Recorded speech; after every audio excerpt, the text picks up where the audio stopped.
to see you guys. Y'all doing okay? Yeah. Golly, it's good to be together, good to worship our Heavenly Father together, good to see each other, and good to spend some time this morning, right? It's super, super fun to see all of you in the Sea of Salmon.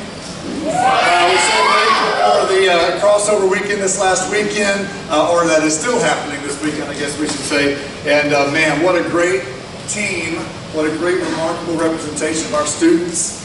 Man, we're excited. We're looking forward to great things from you guys. You know, as I watch the lyrics on the screen during that last song there, just no longer a slave to fear. You know, in the last couple of weeks, it's really been kind of elevated in my mind and in life and just in several things. There's a theme that's been playing out, and that theme is, you're not truly living until you are no longer afraid to die.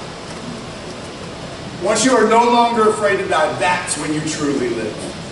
And there's something really beautiful about that, because death, that's the thing that encompasses every single person in this room. All living things will die someday. The moment in which we are no longer afraid to push up daisies or to whatever you want to call it, the moment that happens, we can truly live. There's something really special about that. And so I don't know, I was just singing, we were singing that song, and I'm just listening, I'm reading those lyrics, I'm thinking, man, we got a team that leaves for Kenya that they could not come home. We all have to come to grips with that, don't we? Nobody wants to talk about it. Nobody wants to think about it. Now, obviously, we don't trust that's going to happen. We're trusting they're coming home and they're going to rock and roll here in America like they're going to do in Kenya. Something to think about. Man, you know, a couple of months ago, man, nothing like just getting out of the gates with some heavy stuff, right? Woo! All right. Does everybody feel good? Right? Okay, good. Now we're all good now. Excellent. Yay. Awesome. So kiddos, K through 1, you're on this side. Come get you a bag. 2nd grade through 5th grade, this side right over here. Come on, let's go. Let's have this room come alive. Look at the ant mound go. I love it. K through 1, right here. 2 through 5, right here.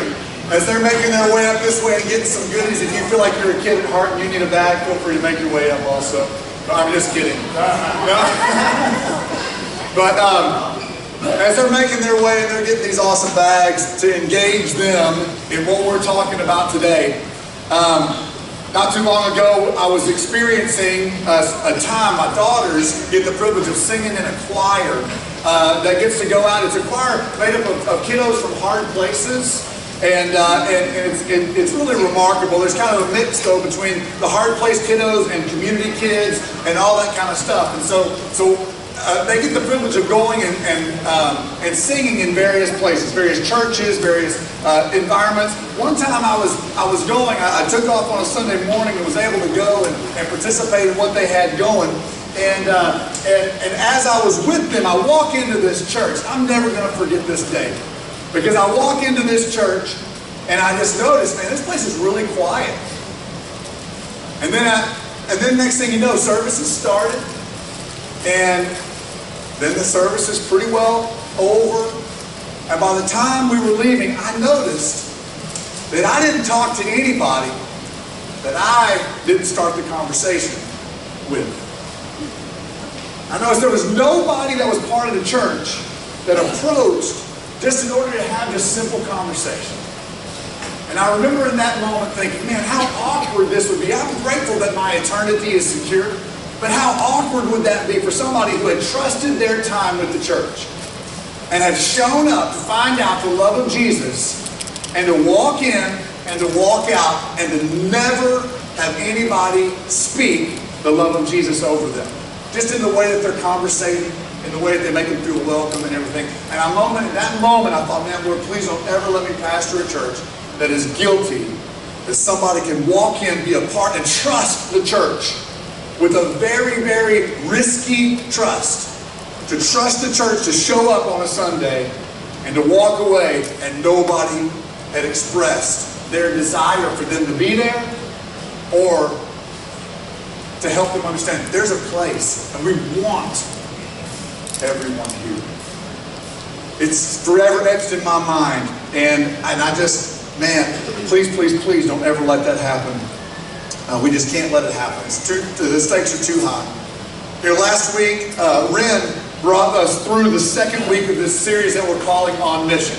And he took us through this idea of the importance of preschool ministry and student ministry and kids ministry and how we are able to bring joy to people who are far from God. The whole point of this whole series, the whole point of how this works, is that we're longing to reverse this 80-20 rule. We long for people to be doing less so that all ministry is a get to rather than a have to. We long for 80% of our church to be doing 20% of the work, rather than the way it normally is in church where 20% are doing 80% of the work. Because when 20% are doing 80% of the work, it's a have to.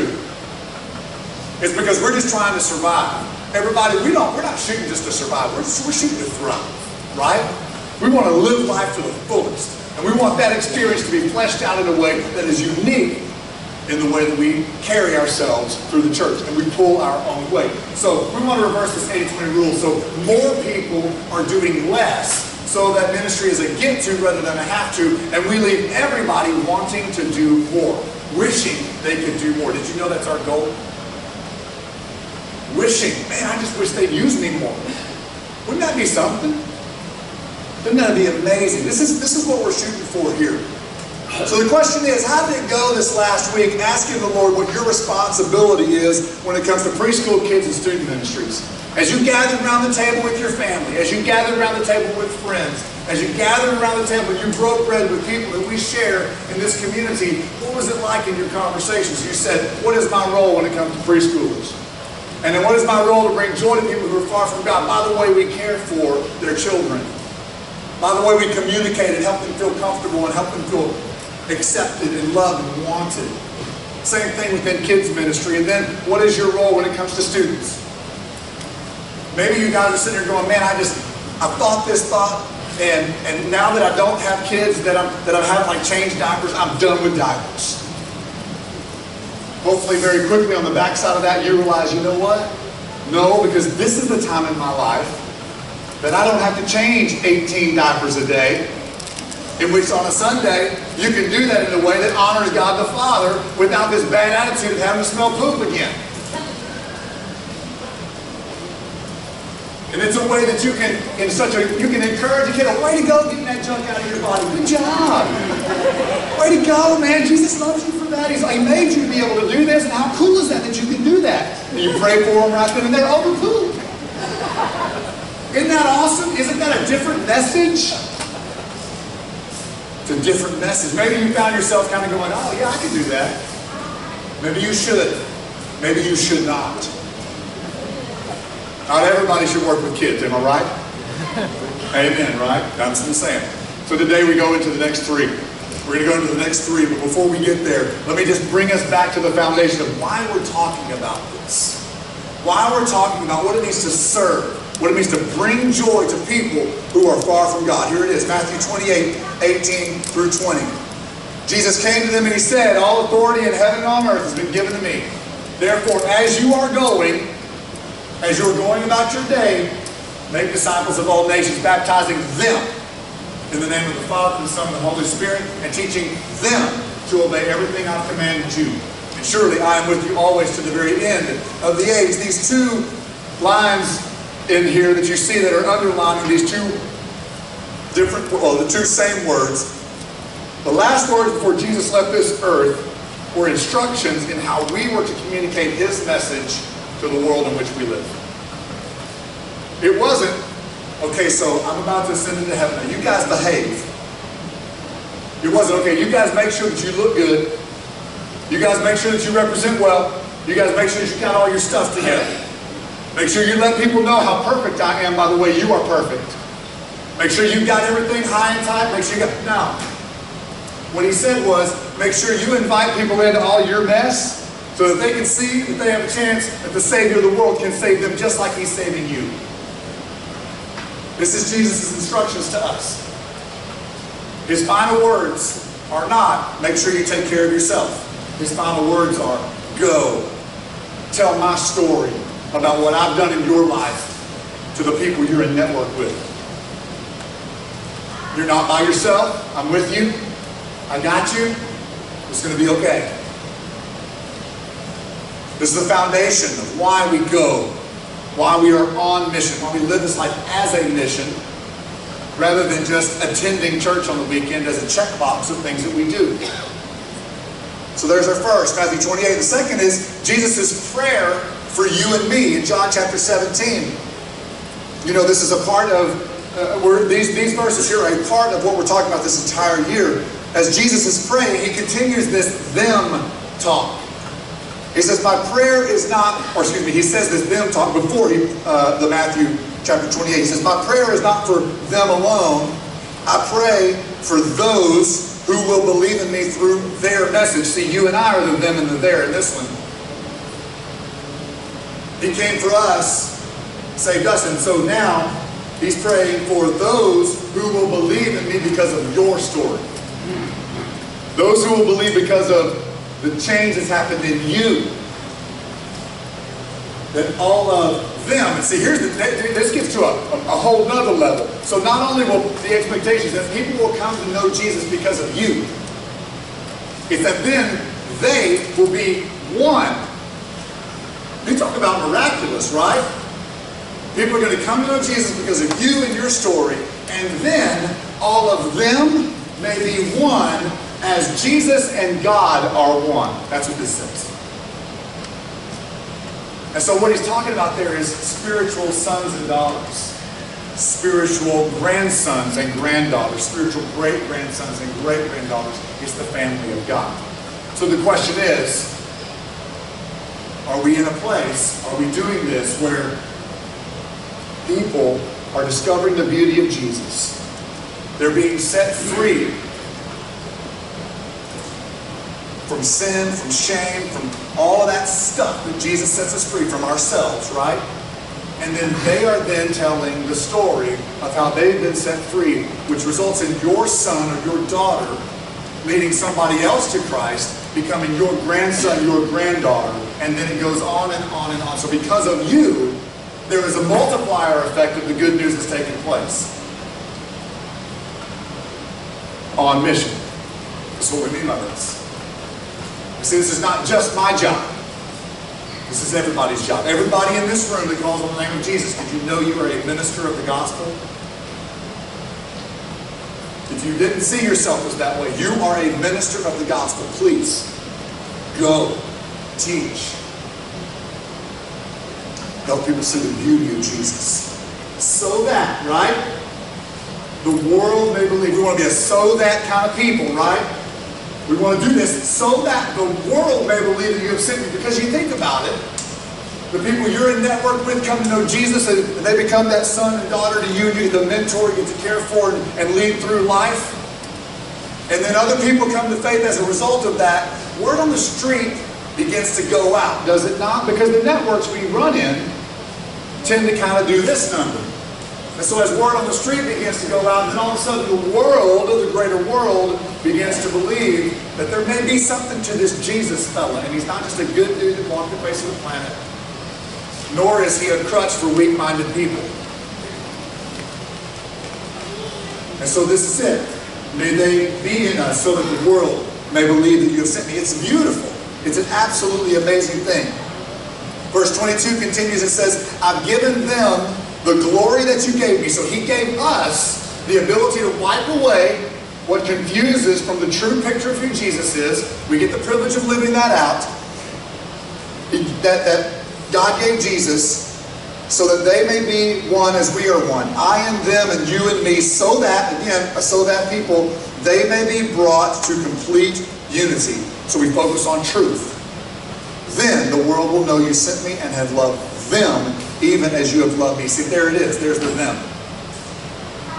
Go and baptize, teaching in the name of the Father, the Son, and the Holy Spirit, so that the them of this world know that God loves them. Can you believe he chose you to tell that message to your friends? It still blows my mind that I have the ability to speak on behalf of God. The way I treat people represents and tells a story of who God is. It blows my mind. I hope it blows your mind. you get that privilege of telling that story. It's amazing. So church, there's our foundation. The foundation is this way here. When we want to go and we want to make sure that we're living out this prayer so that the world can see Jesus is more than just a good fella. He really is Savior of the world. Well, as a part of that, we know that it's so important with us as Christ followers, those of us who call on the name of Jesus, it's so important that we gather together weekly. It's so important that we can look across the room with people that we love, and so we can go, okay, good, Elizabeth, yeah, okay, so I know we're both crazy, but we're crazy together. You know what I mean? We're laying our lives down for people, and okay, good, we're together. Okay, I see you, you see me, we're on this thing, we're together. So we break bread together, I look over here, I'm like, Andrea, okay, you and me, all right, okay, we're together. I see you, you see me, all right. We haven't even spoken yet, right? You know, but the thing is, I see you. And it reminds me that, yes, I am crazy, but I'm not alone in that craziness in my love for Jesus, in the way that He's called me to live my life. And the same thing is true. When I look across the room, we look at the various people, and we're able to gather together with the people that we love, worshiping the Father, the God that we love more than anything. That's the primary reason we gather together, isn't it? To be an Acts 2 chapter church, right? We want to be that. We want to be the church that buys and sells possessions to give to anyone who has need. We're devoted to the apostles' teaching, to the breaking of bread, to the prayers, to the fellowship. This is who we want to be. And that's why we gather together first and foremost. But the second reason that we gather together is very, very important. It's a very close second. The second reason is we want to bring joy to the unchurched. When people trust us with the Sunday, and they trust us with this time, we want them to experience joy when they're with us. Jesus came to set us free, not to condemn, right? How awesome when people who are unchurched walk through the doors and they realize there's freedom in this place. That's the reason that we exist. But there's a big but in this whole thing, right? The big but is this. When it comes to the unchurched, the question we must ask is, do they want to be a part of our Sunday experience? Does the unchurched want to be a part of our Sunday experience? But maybe even a better question than that, because I know we're kind of all going, oh, I don't like this. I don't like where this is going. And now I'm going to go to meddling at this point now, because the next question is, the unchurched friends, would they want to be a part of our Sunday experience? And do you trust your church enough to bring your unchurched friends to our gatherings? Oh, baby. You know those people you hang out with in your neighborhood when you let your hair down on the weekends? You know what I'm saying? Do those friends, do you trust your church with those friends? Man, we have to ask the questions. The people you enjoy kind of relaxing with and just, you know, you don't have to be on your best behavior with and all that kind of thing. Do you trust your church with those friends? Man, what a great question. Everybody, we want to be a church that unchurched people want to attend. Because we want to make sure that the unchurched, when they gather together with the church, first of all, they're looking at us and they're able to say, man, these people love each other. And oh my goodness, they love their God. And they find themselves saying, yes, I want to be a part of that. We want to be a church that unchurched people want to attend, because we quickly want folks to understand church is a people rather than a place. And we want people to experience church as people rather than a place. Fortunately for us, because we lease this facility, we know this isn't our home. And so very quickly we can find ourselves saying, yeah, we can move somewhere else. The church is gathered. We want people to experience church on the weekends. We want people to experience church throughout the week. We want people to experience church when they're dancing. We want people to experience church whenever they're hanging out at a Friday night football game. We want people to experience church when they gather together on a Sunday morning. They are reminded, or perhaps maybe enlightened, or perhaps explained to, church is not somewhere we go. We do not go to church. Please delete that from your vocabulary. Stop telling your children, we got to get ready to go to church. Please stop saying this with your friends. I'm going to church this weekend. No, we don't go to church. We gather with the church. We're going to go be with the church. We're going to be together with our church. You see the difference? It's a people rather than a place. Two of our highest profile ministries on a Sunday are our connections and creative arts. Creative arts is the ministry formerly known as worship ministry. These are the two. Here's a tidbit of information that's so intriguing to me. These are our two highest profile ministries. Did you know that in our two highest profile ministries, it is not a requirement that you are a believer to serve in these ministries? How cool is that? That just fires me up. I love it. I would love somebody who is far from God standing at the door out there welcoming somebody else who's far from God and says, man, I'm not really down with Jesus yet, but man, I can't deny how much these people love their Jesus and love their God, and I cannot deny how much they love me. And so welcome. Come on in. We're all screwed up. Even the Jesus freaks are screwed up. We're all screwed up. How cool. You can be in the band. You don't have to be a believer. Sit on a stage, play drums, play guitar, play bass, keys, whatever. It's not required you to be a believer. I'm going to tell you, everybody, if we want to send a clear message that the unchurched are welcome, there's not a better message we can send. We say we are all a work in progress. We are all trying to figure out the answers to life's most difficult and perplexing questions. Two of our highest profile ministries does not require a person to be a believer to be a part of it. There's not a better story we can tell about the acceptance and the unconditional love of God the Father, and how you don't have to have all your stuff together in order to be in ministry, and in order to serve, in order to care for people. I love this. This makes me so happy. So connections. Connections is where we seek common ground with whomever trusts us with their time on a Sunday. So what that means is we want to help people find their place and know they belong. That's what we want. As Kristen leads her team, this is what we're shooting for. We long for people to know that you have a place. It doesn't matter who you are. You have a place and you belong. We want you here. And we want to live life on mission together. Help people find their place and to know that they belong. This is how we bring joy to people who are not completely down with our Jesus yet.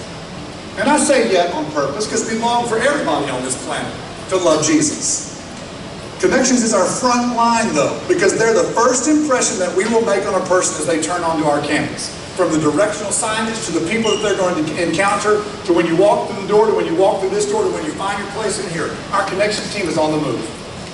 They're the ones making sure the experience is one that is warm and welcoming and fun, and they're helping create common ground, helping identify common ground. They're well trained in how to view people and to say, you know what, that person wants to talk right now. That person does not want to talk right now. We make eye contact, we look for different various cues, and these folks are trained in order to know how to do this.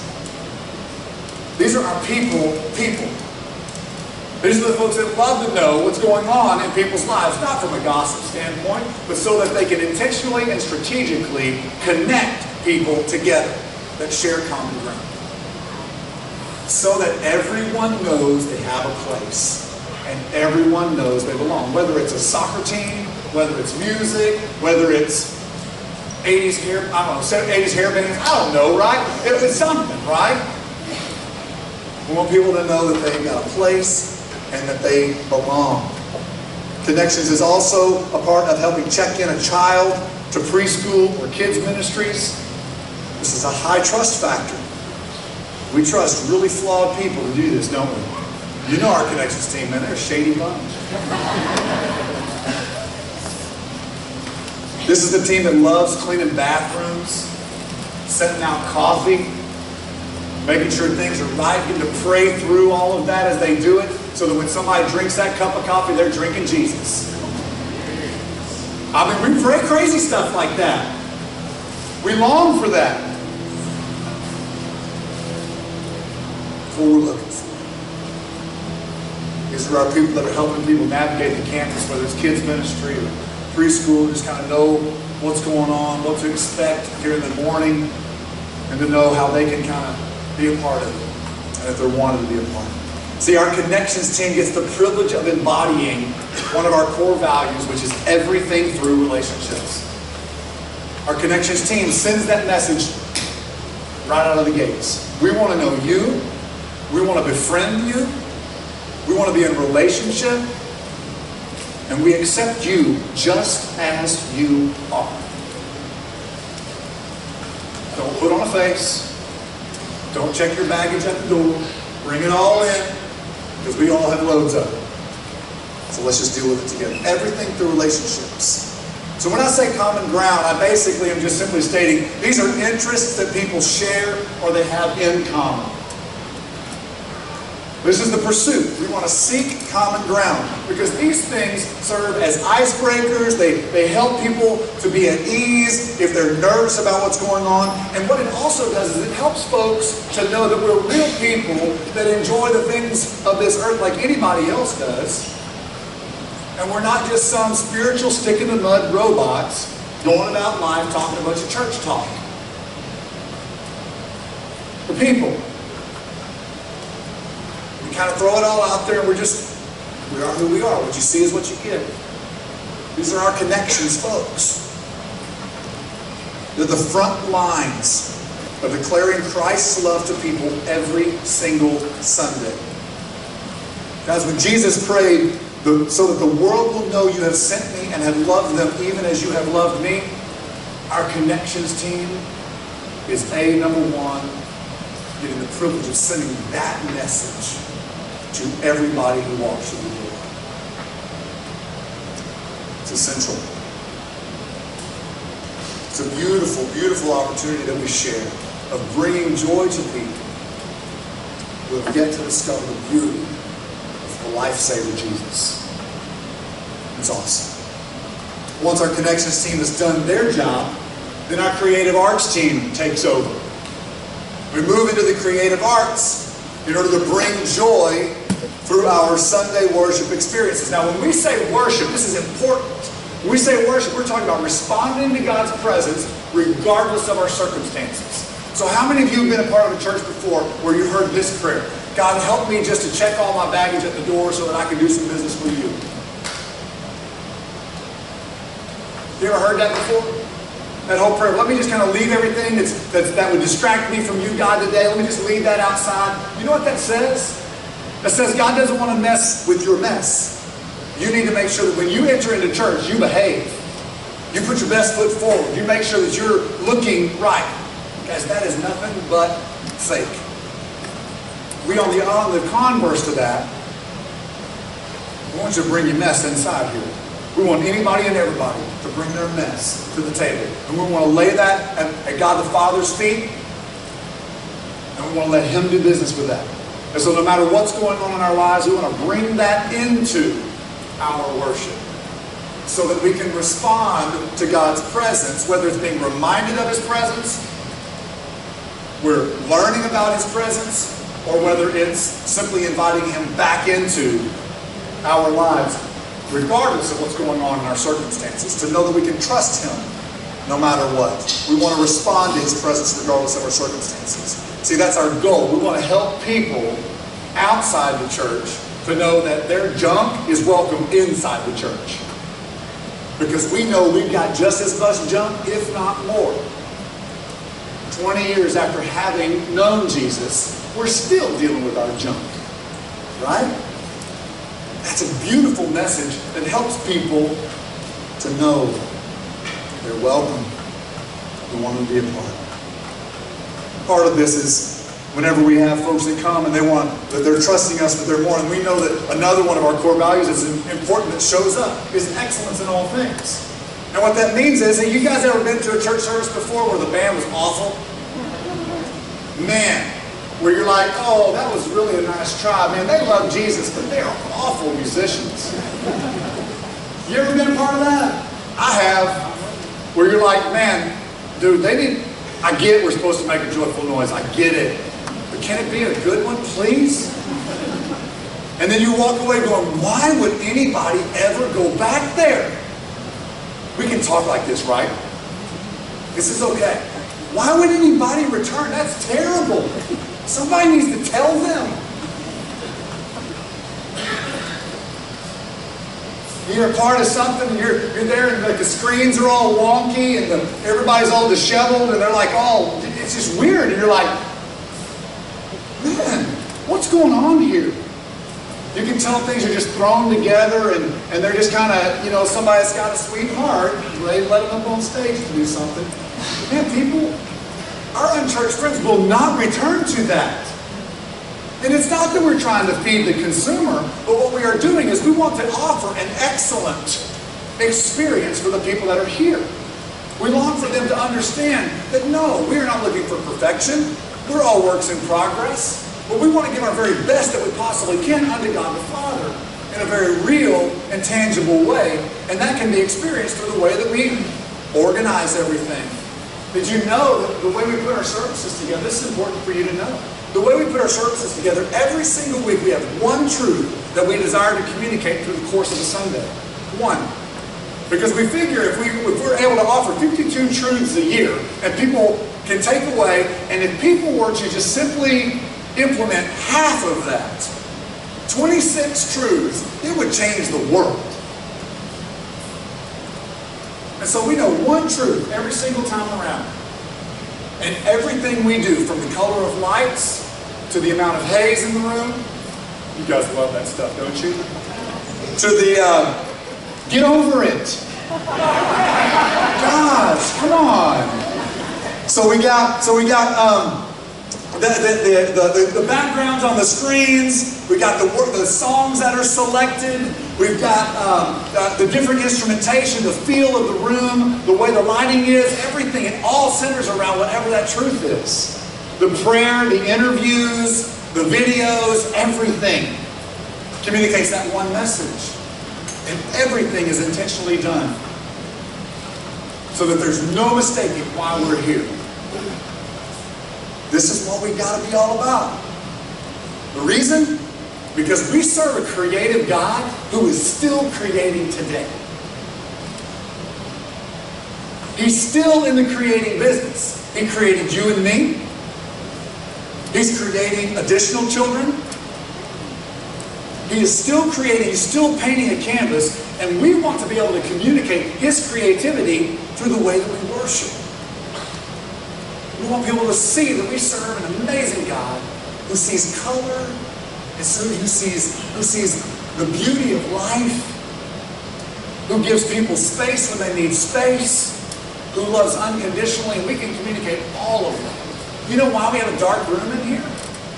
It's to give people who long for that anonymity, to be able to kind of figure out if they can trust us or not. We give them that space. And so we want people to know that it's okay. We're not looking for you to perform. We're longing for you to know you're welcome. So we lower the lights a little bit. You know why the music's a little louder? Those of you who don't like loud music, you know why it's louder? It's for everybody in this room that can't carry a tune to save their life. You can sing as loud as you want to sing, and nobody around you cares. Isn't that beautiful? I know. Let's leave the pretty sounds to these people, you know? Let's let them do the pretty sounds, and that way you and me, we can just scream, and we can have fun, and we can enjoy it. You don't have to worry about how that's impacting the people next to you. So we crank the music up a little bit. It gives you the ability to do that. Everything has a reason, and it is well thought out, and it is very intentional, and we know we're not for everybody. We know it. But we're going to do it the way that God has communicated to us that we're to do it. God communicates his love through music all the time.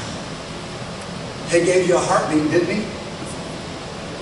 That's the very first thing that can be discovered in your mother's womb, is that heart just flitting. Right? It's rhythm. Whether you have any rhythm today or not, your heart is rhythmic. And God made you move to the rhythms of music. That's why we use it. Music's powerful.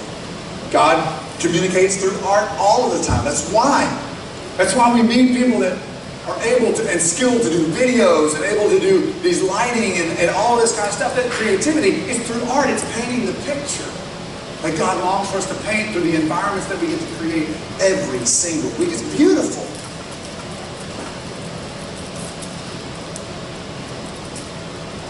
All of this goes together. You know, we've all been to the service where things are just not right. We're like, man, gosh, it's painful. Not too long ago, I found myself worshiping at a conference. It was a large venue. And it painted the picture for me that we talk about a lot with our creative arts folks. And that is, all of this stuff is really, it's good, it's cool, it's awesome, it looks neat, it creates environments, it's wonderful. But we know full well that it's not, we don't have to have it. We know full well. And the way that we know that is, at any moment during any service, power can go out. Now here's the way we long for that to play out. This is what we shoot for.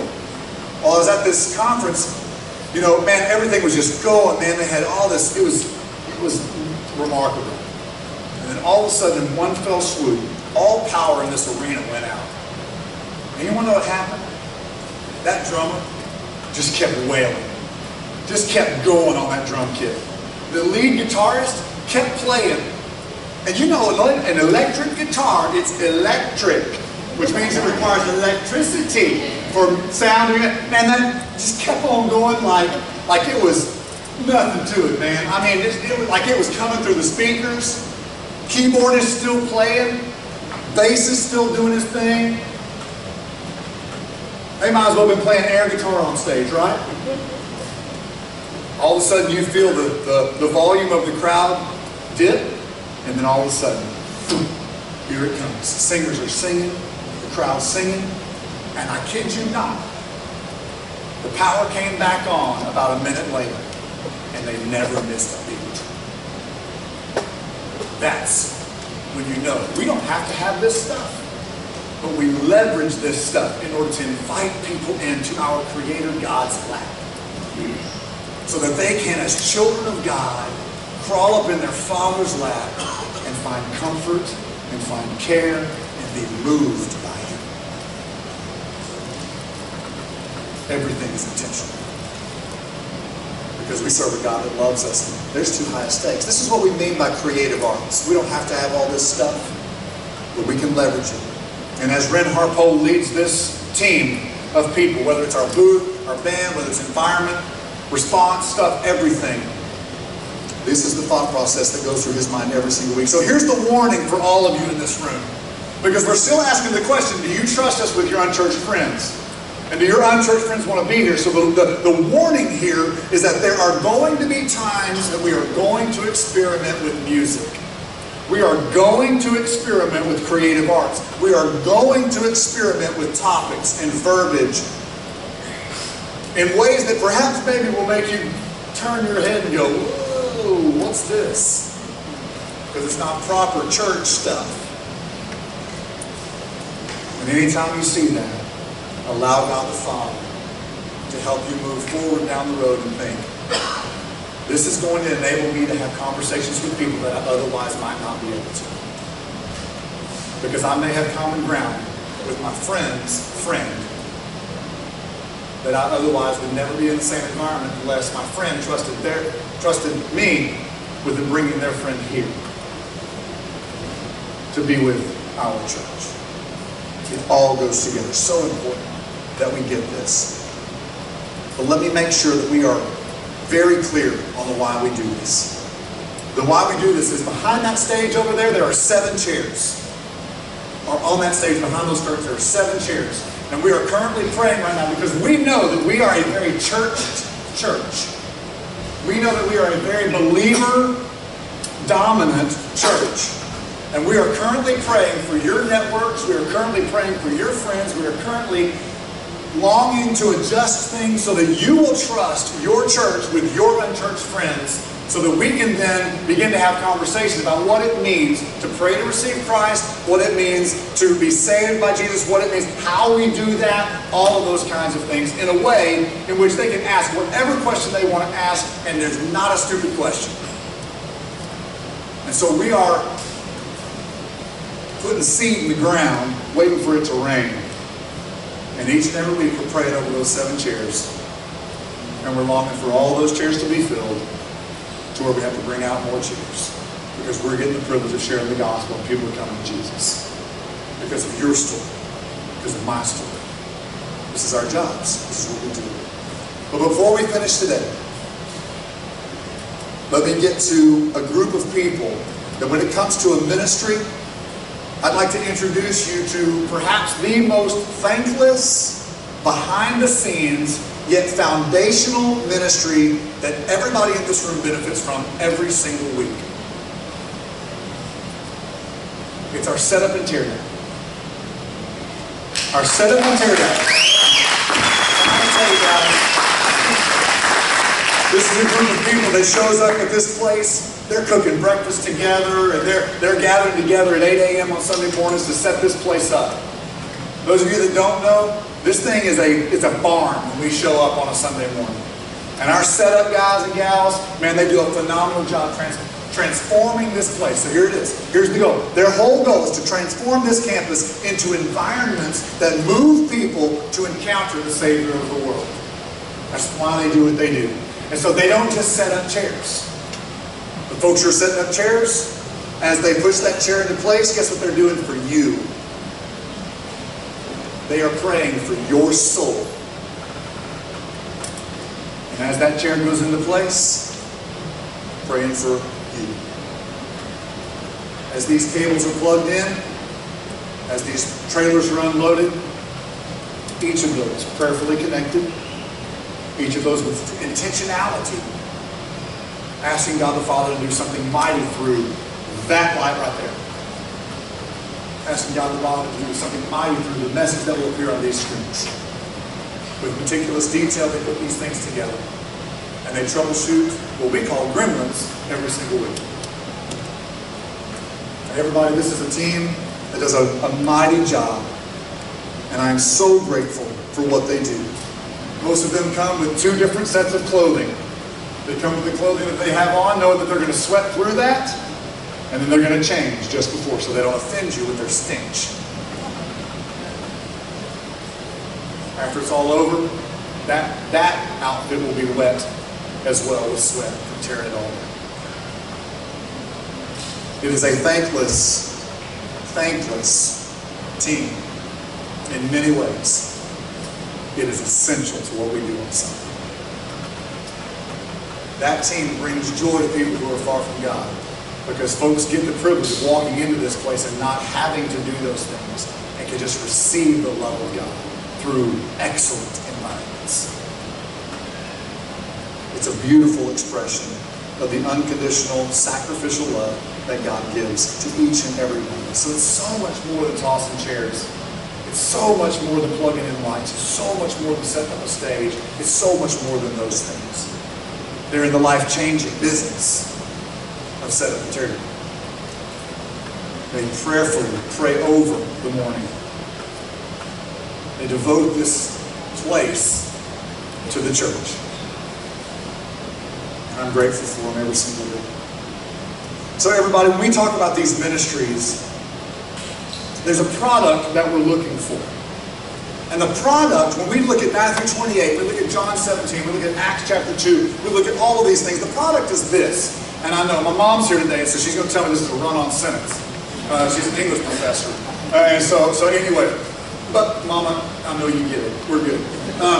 The gathering of the church becomes a risky, unpolished group of people with the intent of enjoying time together with the people they love, worshiping the God they love more than anything, and bringing joy to people who are unchurched. This is us, right? There's supposed to be a semicolon in there somewhere, Mom? Look at that! Woo! Come on! Yes! And is the word we're looking for. And. It's not just about what we receive. It's also that we are to receive. Please make that understood. We are to receive the love of God the Father, and we are to enjoy the time with our churched family. But we also, and So we are supposed to bring joy to people who are unchurched. This is it. Because remember, John chapter 17, then the world will know that you sent me and have loved them even as you have loved me. We will also remember that he says, love the Lord your God with all your heart, with all your soul, with all your mind, with all your strength, and love your neighbor as you love who? We will be known by our love. Our love for him, our love for each other, and our love for the unchurched. We get the privilege of sending a message. And so the question is, in the 80-20 rule, what is your role? What is your role? We have a team of people that we've talked about today. This is Aaron Carter, Kristen Parkhurst, and Ren Harpole. Setup, connections, and creative arts. Man, these guys and gal, excuse me. She just had multiple personalities, but that's right. No. Man, if what we've talked about today, you said, you know what, I am a people person. And I enjoy connecting people. I enjoy talking to people. I enjoy doing these things. Then please go see Kristen. She would love to get a chance to talk with you about that. About how you get the privilege of cleaning some toilets. And then connecting people in the process. It's awesome. It's the best thing in the world. There's not a better team to serve on, right? According to Kristen. Then you see our connections people. That's it. And then if you're sitting there going, man, you know what? I'm good at plugging stuff in. I'm kind of mechanical, you know? Maybe you got a weak mind, but you got a strong back. You know? Maybe, right? Maybe that's where you are. Come see Aaron, man. He's like, yes. Misery loves company. Just kidding. It's a remarkable group of people. And maybe you find yourself kind of going, the band's going to start playing here in just a second. And you're going to watch what happens inside of you when music starts playing. Ready? Go. There we go. Ooh. Because we get moved by it, right? That's why we do it right here, right now, in this moment. Because it's time for God to move us where he wants for us to be. And so as you look at these pictures here, and you see these people, and you think, you know what, creative arts may be my thing. That may be my role within this expression of the body of Christ. Maybe connections or setup. Maybe that's how God's made you. And you're thinking, I am a part of the solution to where nobody is overextended within the body. And everybody is getting to do ministry rather than having to do ministry. So what's your role? Is it preschool, kids, students, connections? Is it creative arts? Is it setup? Is it legacy groups, which is next week? International missions? What is it? The bottom line is if you call on the name of Jesus, there is a role for you. If you don't call on the name of Jesus, there is a role for you. All are welcome at the table. He invites anybody and everybody in the relationship with him. We want to embody him every week. So what's the role? Where are you supposed to be? To go to baptize in the name of the Father, the Son, and the Holy Spirit. Teaching them to obey everything that God has commanded. To remember that you are never alone. What is that role in which you get to, in a tangible way, help people discover Jesus really is Lord. And he really is sent by God to this earth to declare God's love to all of the world. What's your role? We all have a role outside the church. What's your role within the body of Christ? Let's do some business with him and find that out. Father, we thank you for today. We thank you for the mission that we are on. We thank you for the privilege that you trust us to communicate your love to your creation. Father, thank you for that trust. It's mind-blowing to us that you would trust us with that, but thank you for it. Father, I pray today that you'll help us to begin to, if we haven't already begun, to begin to kind of evaluate what is it that is, what is the role that we have in our portion of the 80%. And then out of that, Father, how do you long for us each and every week to share our story in some form or fashion helping people who don't know you know they are loved by you. Father, be with us. We need you. We're grateful for you. Help us to be known as the church that loves unconditionally, that wants people, no matter what they say, no matter what they do, no matter how they act, they're welcome and they're wanted. Let us communicate what you long to communicate to this world. We pray these things in the saving name of Jesus.